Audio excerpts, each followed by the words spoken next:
Bonjour à tous, bienvenue dans cette escapade axée autour d'un produit à l'approche de Noël qui nous est cher chez Chef d'Œuvre, donc le fromage. Salut Mathieu. Bon, bonjour Olivier.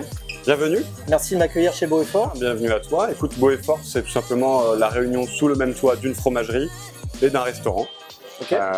Où on défend tout simplement les bons produits, les produits artisanaux et fermiers et les fromages bien entendu, majoritairement au lait cru. Du coup j'ai sélectionné 4 fromages pour notre dégustation. On peut commencer par le Vieux Comté, c'est un comté affiné au Fort des Rousses dans le Jura par Charles Arnaud.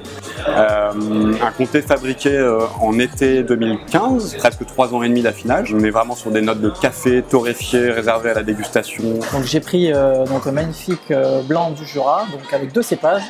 Savagnin et Chardonnay. Ce qui est intéressant, c'est que les 2 cépages amènent chacun sa petite note. Savagnin qui va amener ce côté très épicé, curry, et le Chardonnay, la vivacité, les notes toastées grillées. Pour tous les gens qui sont pas forcément très amateurs de Jura, un autre Chardonnay fonctionnera très bien. Donc j'ai pris un beau Bourgogne avec un Bourgogne à Côte de Nuit. Donc millésime 2008 avec Château Villars-Fontaine. Sur les comtés, ça fonctionne toujours très bien et c'est une super alternative. Après, on a un Brillat Savarin aux truffes, qui est un fromage enrichi en crème, triple crème. Très crémeux. Très crémeux, très onctueux, très doux et qui contraste bien avec la puissance de la truffe. Donc là, on est en train de goûter le poiré, donc la cuvée granitique, donc Éric Bordelais. Beaucoup de relief en bouche, une finale de bouche pas trop sucrée sur du poiré qui est très salivante. Donc, ce qui est super avec ces fromages qui sont très crémeux, très onctueux en bouche, bah, la bulle en fait te permet vraiment de caresser et de casser ce côté très gras du fromage. D'aérer un petit peu. Voilà, d'aérer, donc ça c'est super. Vivacité. Exactement, et tous les fromages croûte fleurie, donc type plus camembert, brie, ou un petit peu aussi comme le Brillat. Il y a un accord qui est absolument fantastique et qu'on oublie, c'est le champagne. Voilà.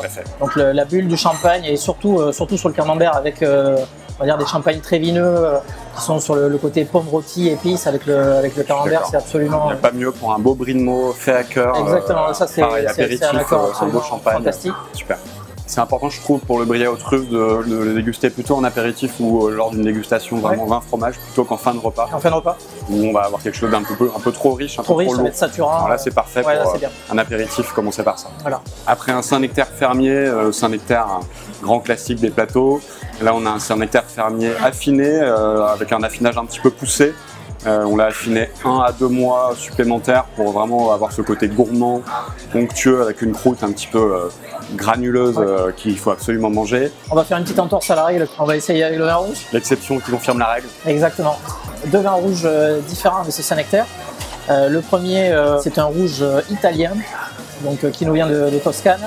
Donc là, c'est un millésime 2008, donc millésime à maturité. C'est vraiment dans la gamme aromatique très automnale, comme tu vas retrouver sur le fromage, avec ce côté humus, champignons, limite truffé. Donc ça, c'est vraiment top. Les accords les plus intéressants sont les accords plutôt de persistance plutôt que de contraste. Tu as des tanins infondus, pas du tout agressifs, donc ça marchera très bien avec le côté crémeux du Saint-Nectaire. Parfait. On goûte aussi, allez. Avec la croûte, évidemment. Bon Olivier, on a gardé le meilleur pour la fin. Last but not least, un magnifique roquefort artisanal de la famille Combe de Vieux Berger. Super. Bon, moi je t'ai amené 2 vins moelleux. Le premier que je te fais déguster là, c'est un Porto Vintage de la maison Niport, millésime 2009. Tu vas voir, c'est quand même assez puissant.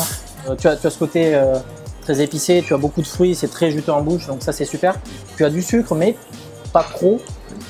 Donc ça fonctionne toujours très bien avec ce type de fromage qui est lui aussi salé mais pas trop comme ça. Il y a du répondant côté fromage. Tu peux avoir aussi du Sauterne ou d'autres vins liquoreux. Donc là je t'ai pris aussi un super Vouvray moelleux Domaine Huet sur le millésime 2008.